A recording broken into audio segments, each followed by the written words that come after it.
বন্ধুরা, আজ আবার একটা ঝকঝকে নতুন বেড়ানোর ব্লগ নিয়ে আমি আপনাদের কাছে চলে এসেছি। এই গরমে হঠাৎই ঠিক করলাম পাহাড়ে যাব।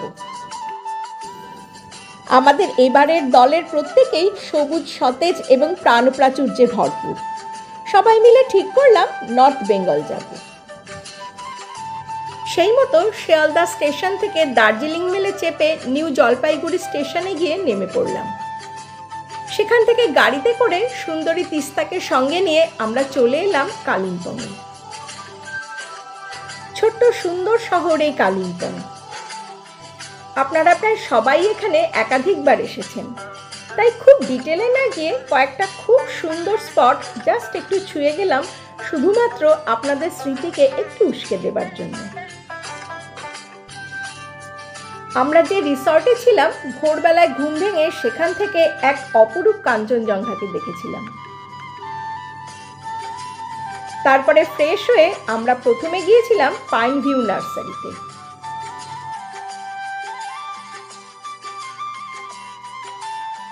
2 একর জুড়ে বিস্তৃত এই পাইন ভিউ নার্সারিটি 1971 সালে তৈরি করা হয়েছিল। এর গ্রিন হাউসে প্রায় 1500 প্রজাতির ক্যাকটাসের সংগ্রহ রয়েছে। বিশ্বের বিভিন্ন প্রান্ত থেকে এখানে ক্যাকটাস আমদানি করা হয়েছে। আপনারা চাইলে কিন্তু এখান থেকে ক্যাকটাস কিনতেও পারেন।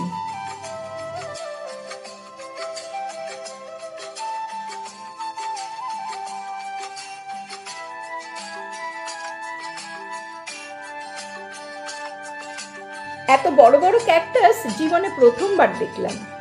প্রকৃতির কোলে এক দুর্দান্ত নার্সারি।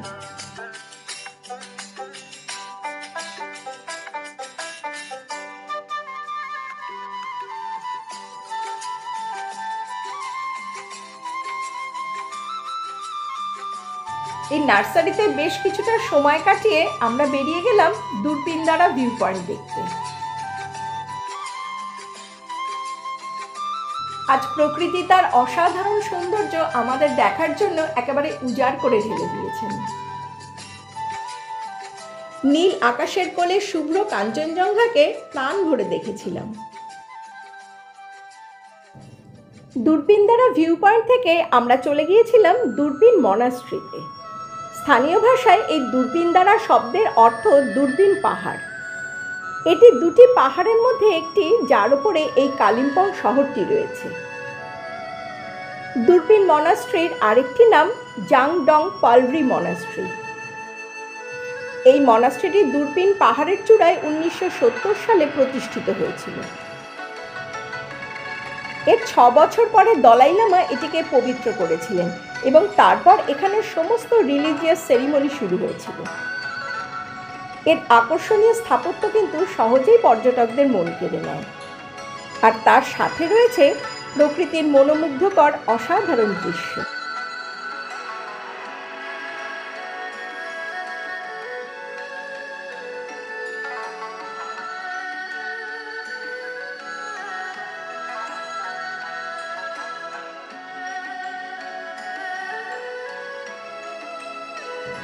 চীনের আক্রমণের পরে তিব্বত থেকে স্থানান্তরিত সমস্ত পবিত্র গ্রন্থ এখানে রাখা রয়েছে। এছাড়াও রয়েছে কাঙ্গিউরের 108টি খণ্ড।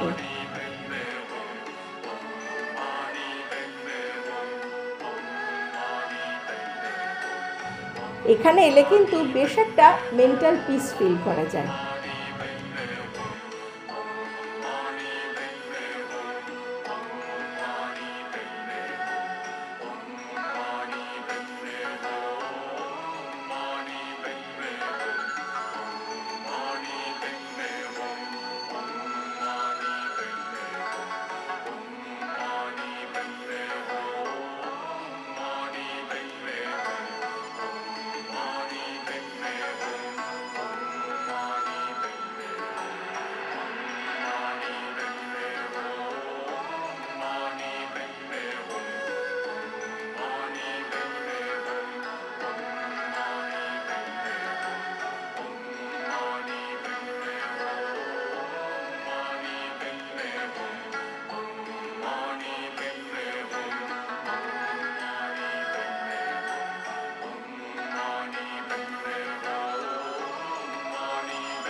এই মনাস্ট্রিতে আবাসিকদের থাকার জন্য সুবন্দোবস্ত রয়েছে।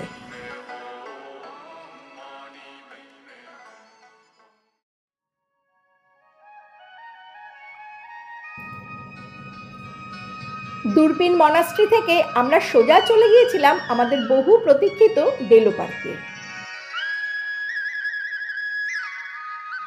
কালিম্পংয়ের নর্থ ইস্টে রয়েছে ডেলো হিল। 5590 ফিট উঁচু এই পাহাড়ই কালিম্পংয়ের সবচেয়ে উঁচু পাহাড়। ডেলো হিল তার অসাধারণ সিনিক বিউটির জন্য বিখ্যাত। আর এই ডেলো হিলেই রয়েছে ডেলো পার্ক। পার্কটা অসম্ভব ওয়েল মেনটেন্ড।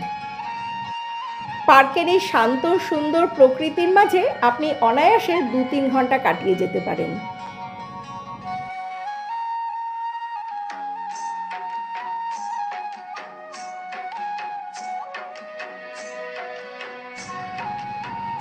ডেলো হিলের একদম টপে রয়েছে সেই বিখ্যাত এবং বহু চর্চিত টুরিস্ট লজ। 1998 সালে শ্রী সুভাষ ঘিসিং এই ডেলো টুরিস্ট লজ উদ্বোধন করেছিলেন। এই টুরিস্ট লজ থেকে পুরো 360 ডিগ্রি একটা ভিউ পাওয়া যায়।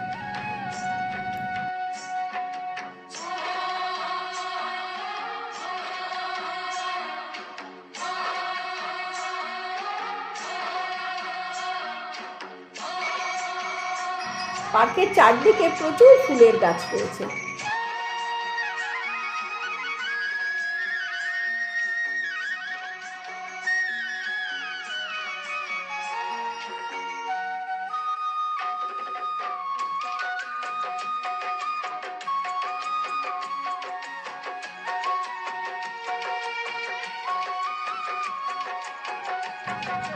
এখান থেকে রঙ্গিত ভ্যালির একটা খুব সুন্দর ভিউ পাওয়া যায়। আর নিচে বয়ে চলেছে সাদা ফিতের মতো সরু রঙ্গিত নদী। আজ কিন্তু সারাদিন কাঞ্চনজঙ্ঘা আমাদের সঙ্গী হয়েছিল, তাই দিনটা আমরা দারুণ এনজয় করলাম।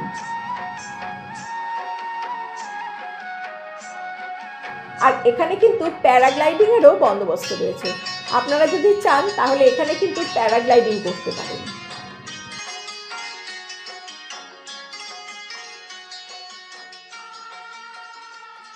ডেলো পার্ক দেখেই আমরা গিয়েছিলাম ডেলো পার্কের পাশেই কালিম্পং সায়েন্স সেন্টারে।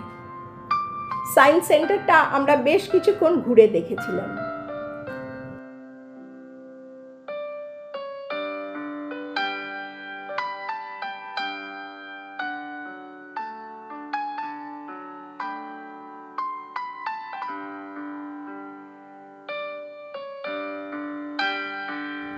সায়েন্স সেন্টার থেকে আমরা চলে গিয়েছিলাম মঙ্গলধাম মন্দিরে। মঙ্গলধাম মন্দিরে যাওয়ার রাস্তাটা কিন্তু ভীষণ কনজেস্টেড, তবে মন্দিরে গিয়ে কিন্তু মনটা আমাদের ভরে গিয়েছিল। মঙ্গলধাম কালিম্পং শহরের একটি মন্দির, যা প্রয়াত গুরু শির মঙ্গলদাসজির স্মরণে নির্মিত হয়েছিল।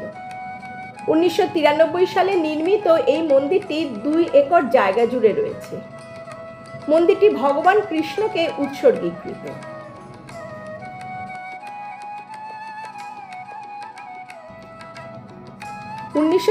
সালে গুরুজি শির মঙ্গলদাসজি মহারাজ এই কালিম্পং শহরে এসেছিলেন। তিনি প্রথমে বুঝতে পারেননি যে এই ছোট্ট শহরটি তার মনে এতটা গভীর প্রভাব ফেলবে।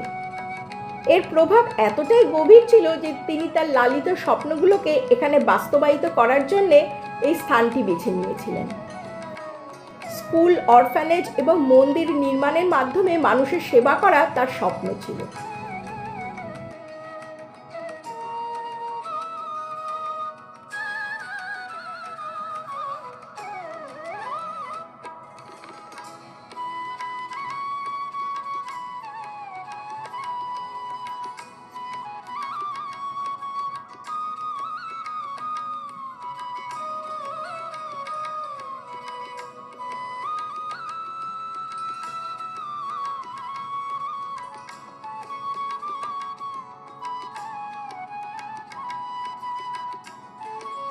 মন্দিরটির নিচের তলায় মন্দির প্রতিষ্ঠাতা গুরুজির সমাধি রয়েছে, আর ওপরের তলায় একটি বিশাল প্রার্থনা কক্ষ রয়েছে, যেখানে প্রাণনাথ, রাজশ্যামজি এবং মঙ্গলদাসজির মূর্তি রয়েছে।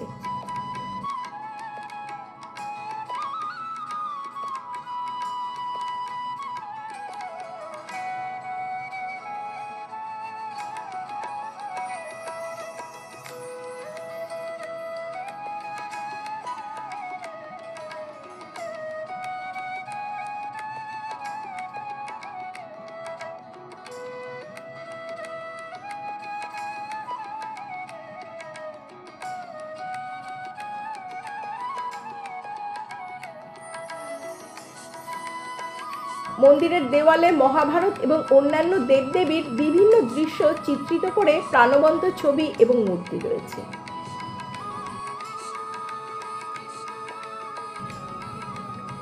আমরা এই মন্দিরেও কিন্তু বেশ অনেকটা সময় কাটিয়েছিলাম। কালিম্পংয়ে আমরা আরও বেশ কিছু দর্শনীয় স্থান দেখেছিলাম, যেমন গল্ফ কোর্স, মর্গান হাউস ইত্যাদি, তবে সেগুলো এদিন বন্ধ ছিল। কালিম্পং থেকে পরের দিন চলে গিয়েছিলাম আমরা শিটংয়ে। শিটং থেকেও আমরা অসম্ভব সুন্দর কিছু জায়গায় গিয়েছিলাম। পরের পর্বে আমি সেগুলো আপনাদের সামনে তুলে ধরার চেষ্টা করব।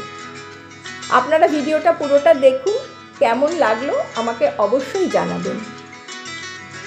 সবাই ভালো থাকবেন, আমার সঙ্গে থাকবেন। আবার পরের পর্বে দেখা হচ্ছে। ধন্যবাদ।